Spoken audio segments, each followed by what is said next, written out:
after mong mamatay, pupunta ka sa isang totoo at realidad na buhay.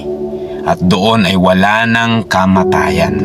Di bali nang maging baliw sa pangangaral ng salita ng Panginoon kaysa maging huli ang lahat para sa mga taong hindi nananampalataya.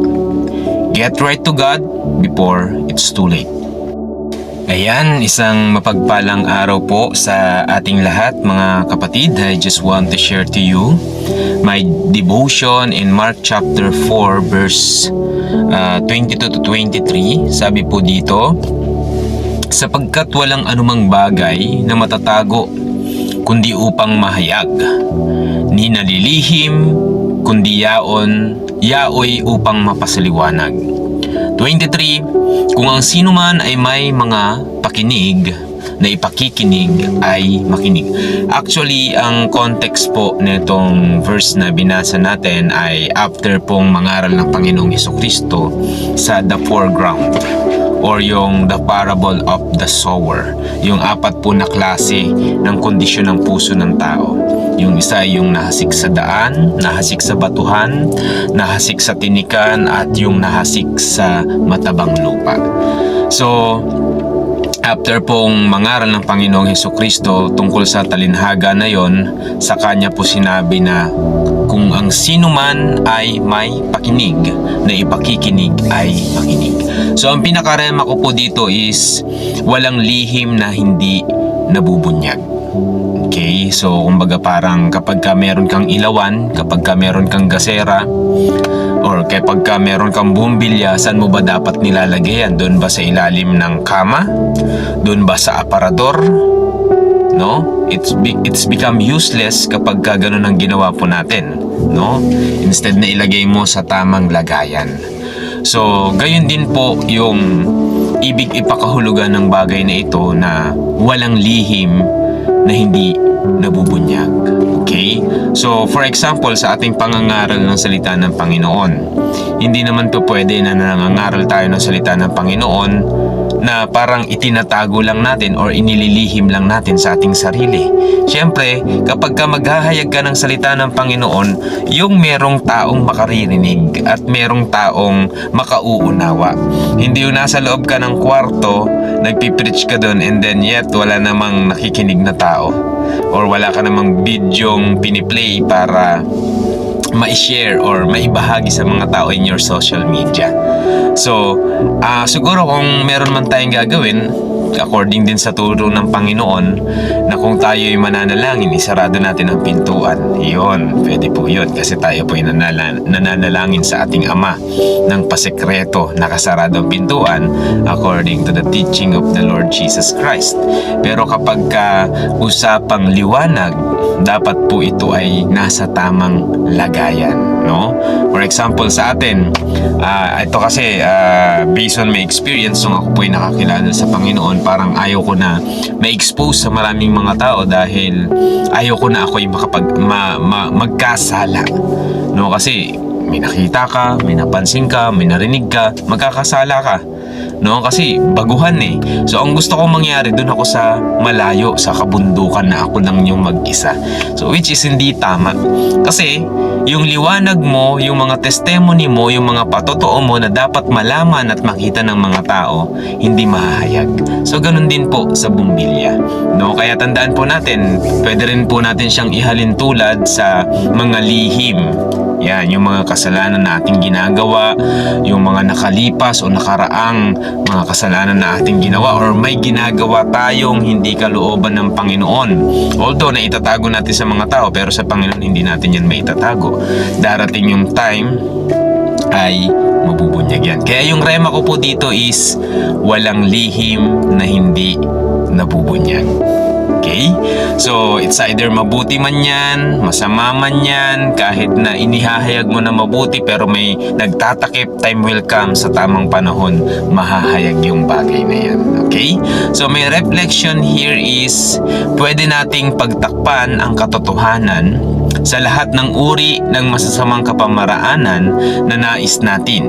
Ngunit ating tatandaan na alam ng Diyos ang lahat at sa Kanya ay walang lihim na maitatago. At ipagsusulit natin ito sa takdang panahon na tayo ay haharap sa Kanya para ipagsulit ang ating ginawa, mabuti man ito o masama. Tandaan nyo po, walang exemption ang mga taong haharap sa Panginoon. Okay? Siguro sa panahon natin ngayon, we don't want to accept the truth that Jesus Christ is the Lord.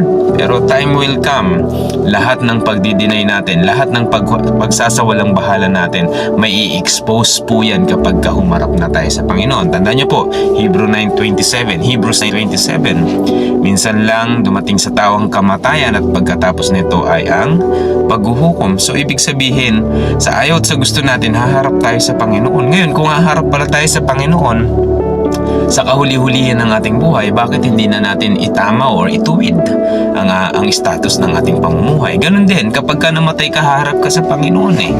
So if you are not believing in the Lord, in that moment na buhay ka pa, sa ayaw at sa gusto mo, haharap at haharap ka sa Panginoon after this life. Kaya nga, binibigyan tayo ng chance ng Lord na habang tayo ay nabubuhay.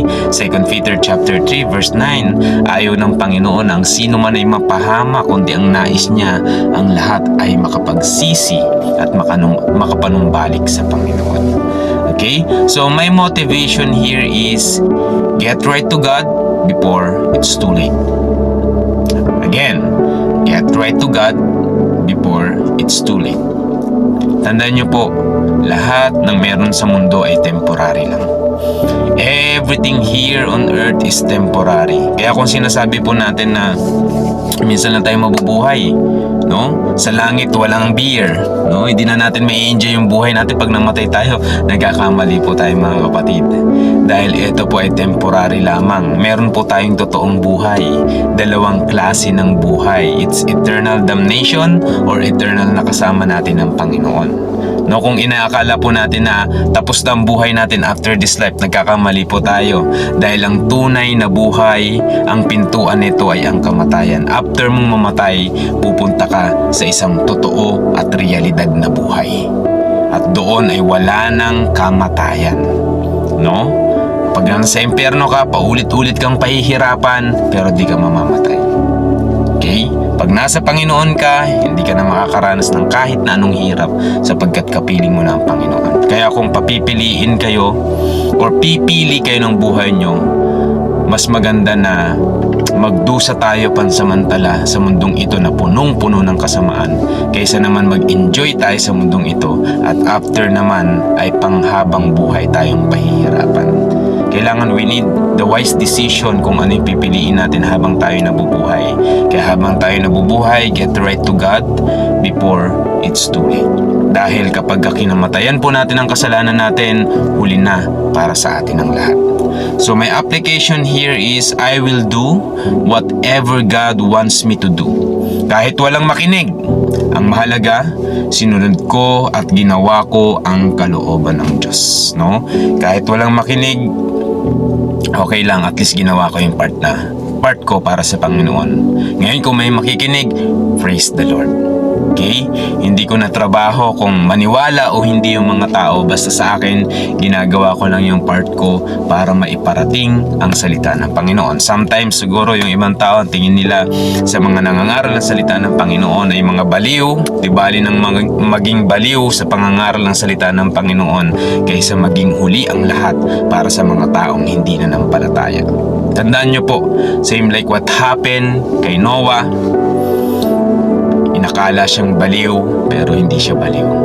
Same what happened to Lot, inakala siyang baliw, pero hindi siya baliw. Tandaan niyo po mga kapatid, i-expose ng Panginoon ang lahat sa pagbabalik niya. Kaya nga, walang lihim na hindi nabubunyag. Get right to God before it's too late. Upang nang sa gayon, wala tayong pagsisihan na nagdesisyon tayo ng tama. Yun lamang po, and God bless us all in Jesus' name.